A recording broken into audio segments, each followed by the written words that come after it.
la personne est consciente que sa vie lui appartient, qu'elle est vraiment responsable de cette vie qui est la sienne, là, elle va aller vers le changement et elle va changer sa vie. Oui. Et donc après la prise de conscience commencera le travail. Oui. Oui. Il n'y a pas de travail sans déclic, sans prise de conscience. Oui, oui. Oui. Et le travail, c'est-à-dire Bon, là, tout dépend des personnes. Il y a des personnes, croyez-moi, qui peuvent travailler sur elles-mêmes sans consulter, sans coach, sans personne. Oui. Mais il y a d'autres personnes qui ont vraiment besoin de quelqu'un. Donc là, c'est consulter et voir quelqu'un. Mais juste, il faut la première des choses, la prise de conscience. Être conscient que notre vie nous appartient. Oui. Et qu'on est responsable. On est responsable de nos malheurs comme on est responsable de notre bonheur.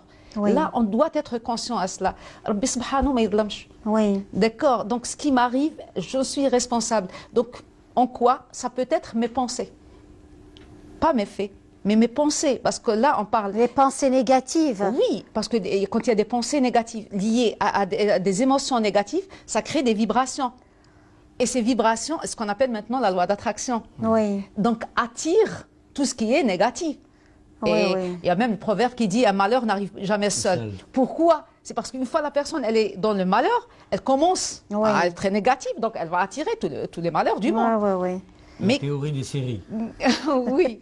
Oui, oui, Oui, tout à oui. fait. Non, non, c'est vraiment très intéressant ce que vous nous dites là, Madame Amenepti. C'est un plaisir de vous recevoir. Est-ce que vous connaissez les livres de M. Abdelrahman Khalifa?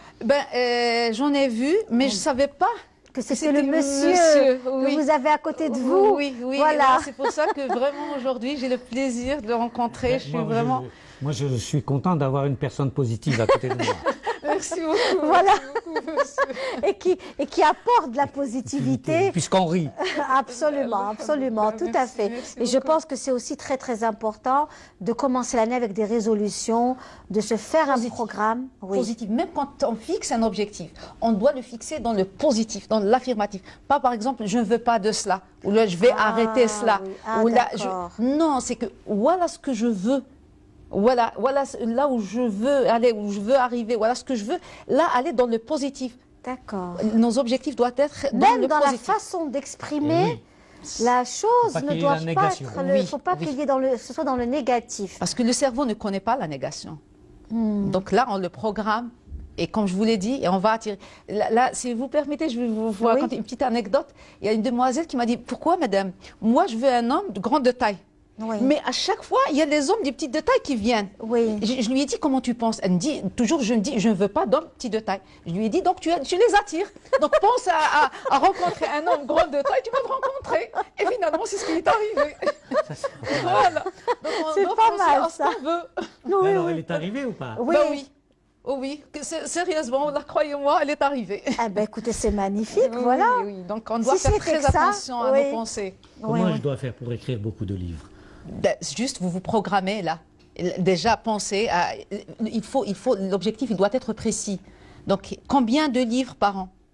Vous devez le préciser, puis après, par mois, et puis après, la planification, c'est tout, monsieur. Donc Inch'Allah. voilà, ben voilà, c'est en direct. Hein.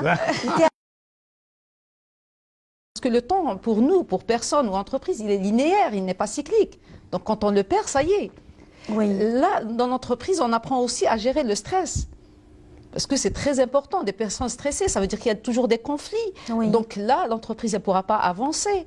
On travaille aussi l'esprit d'équipe, et Oui. la motivation, comment les personnes peuvent être motivées et avoir cet esprit d'équipe. Et là, c'est toujours dans l'esprit gagnant-gagnant, c'est-à-dire la personne gagne et l'entreprise gagne.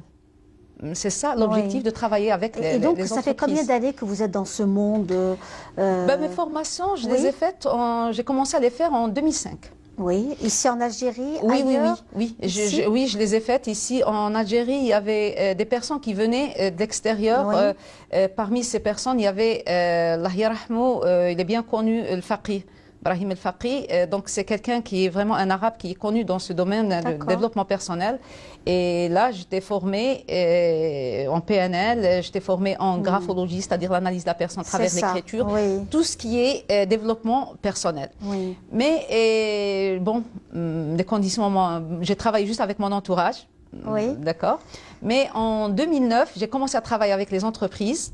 Et en 2010, ça y est, j'ai fondé mon centre et j'ai commencé à travailler. Vous êtes dans la positive attitude à fond, hein? C'est pour ça que je dis aux personnes, il y a des contraintes dans la vie, ça c'est humain, mais on apprend de cela et ça nous renforce, ça nous donne plus de confiance en soi. Sans ces contraintes, on reste toujours dans le doute. Peut-être que je pourrais pas, peut-être, mais une fois il y a des contraintes et on voit comment on peut les passer, on peut les écraser même, ça renforce la confiance. La vie c'est cela.